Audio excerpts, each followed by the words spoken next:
Welcome to the show. And we need to have a chat about positivity. Should be a good thing, right? Positivity is great. But what happens when positivity turns toxic? That's going to be the topic of this shorter episode of the Coaching Clinic.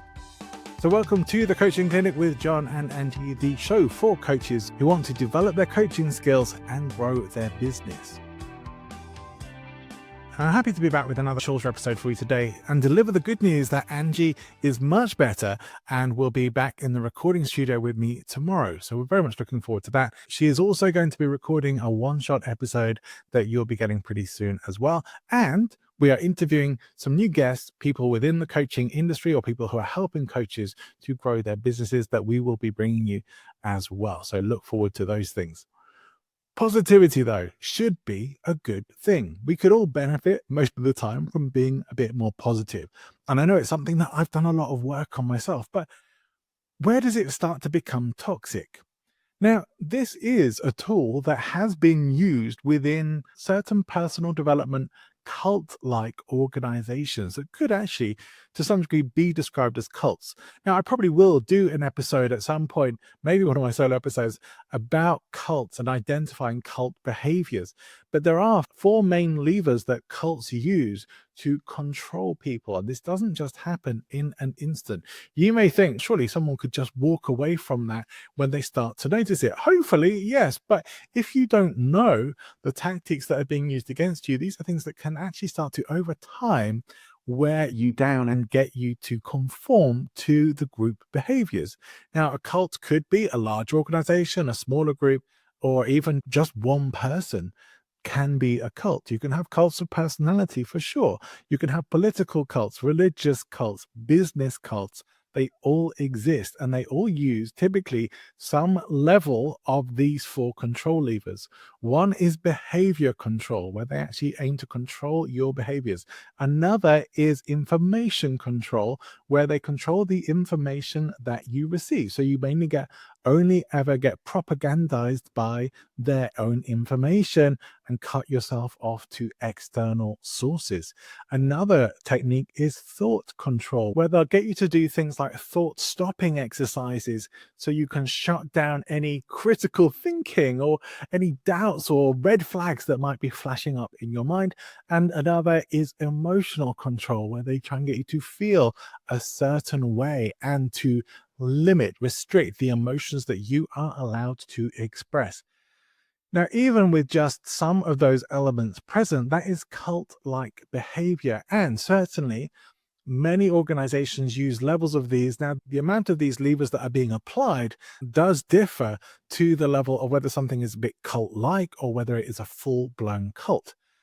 We're not here so much to talk about cults, though, but toxic positivity, which I have come across in the personal development world, is where you are really only allowed to think and express positivity within a particular group. And to not do so could lead to being reprimanded, or it could lead to being shunned by the group, or it could lead to some kind of punishment. You are going to be shown that behavior does not entitle you to be a full on part of the group. You will be pushed out until you conform to the group behavior. And nobody should be positive 100% of the time. We are not built in a way that allows us really to just experience one emotion. We experience hundreds, maybe even thousands of emotional states and ranges throughout each day, many of which we're probably not super aware of. We probably know when we're happy, when we're sad. We probably don't identify too many of the emotional ranges in between. But positivity certainly is a good thing to have in your life a bit more generally. Like, I like doing my gratitude practice. I like being thankful for things in my life. I like to show appreciation and I like to be optimistic. But I don't want to put on rose tinted spectacles the whole time to think that everything is wonderful, everything is positive, everything is good, and there is nothing negative. It's not realistic. And this is really where people can start to get you. We know that being negative is not considered to be a good quality, and it is something that we probably want to limit. But that doesn't mean that we should be positive all the time. It does mean that we perhaps do want to limit or even stop moaning or complaining about things, although Could we ever really do that 100%? I'm not sure. But we certainly are better off when we limit these things. But to eliminate them or to attempt to eliminate them really just means we are suppressing our thoughts and suppressing our emotions to conform to what is expected of us rather than what's really going on inside. And so, toxic positivity or the cult of positivity, even though it's not actually a cult, it is a cult like behavior. The cult of positivity doesn't allow you to be anything other than positive. It is emotional control and it is thought control. You are only allowed to think positive thoughts. You are only allowed to express positive emotions. And you have to keep putting yourself into positive emotional state the whole time. People may even try to make it sound like your life should be so perfect once you're being more positive all of the time. And yet that is not really how it works. And you probably know that. So positivity is a good thing in general, but 100% positivity 100% of the time is not natural, it's not healthy, and it's not normal. We shouldn't even be attempting that. And if you do come across examples of positivity being forced in all situations or any kinds of negativity being reproached and being even punished, then you should see that as a major red flag. And it might even be that the people doing this are not aware that this is mind control behavior, but it absolutely is. And that's how we should look at it. So my advice is to aim to be more positive in life for sure, but allow yourself to experience the rainbow of emotions that are out there and to express what actually is real, to express what is real and happening for you at the time. There are times and places in our days and our life experience where we can positively influence our emotional state for the better. And I do encourage that, but maybe not all the time, and certainly not just for one emotion. We must allow ourselves to experience sadness when we're feeling sad, to experience anger when we feel angry. We cannot put all of our emotions on hold and suppress them. That just means that we are bottling everything up inside and we start to switch off our own independent thought when we are trying to behave the way that we think we are supposed to, rather than the way that we really want to.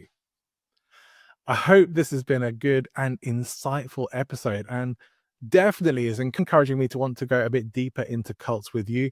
The information that I shared with you on cults today does come from Stephen Hassan, who I think is now Dr. Stephen Hassan. Stephen Hassan is known as a cult deprogrammer. He has a really good book on cult mind control, how to understand it, where he talks about the bite model, the behavior, information, thought, and emotional control elements, and all the different aspects of that, and how you can then find whether something is maybe just a bit culty or whether it is a full-blown cult. So I do encourage you to check that out if you're interested in that. It is, to me, very fascinating. And certainly the personal development world can be ripe for those kinds of malignant influences where people maybe are feeling a bit broken or hurt or looking for someone to follow and maybe don't trust themselves and their emotions. We want to be healthy examples for the people who we are helping as coaches. And that means we shouldn't even consider trying ourselves to be 100% positive or trying to get them to do that either. Hope you've enjoyed and found some value from our episode today. I will be back with Angie next week, so I'm looking forward to having her back in the studio. I've missed her, and I know if you are a regular listener, you probably have too. So we'll see you again very soon for another episode of The Coaching Clinic. Bye for now.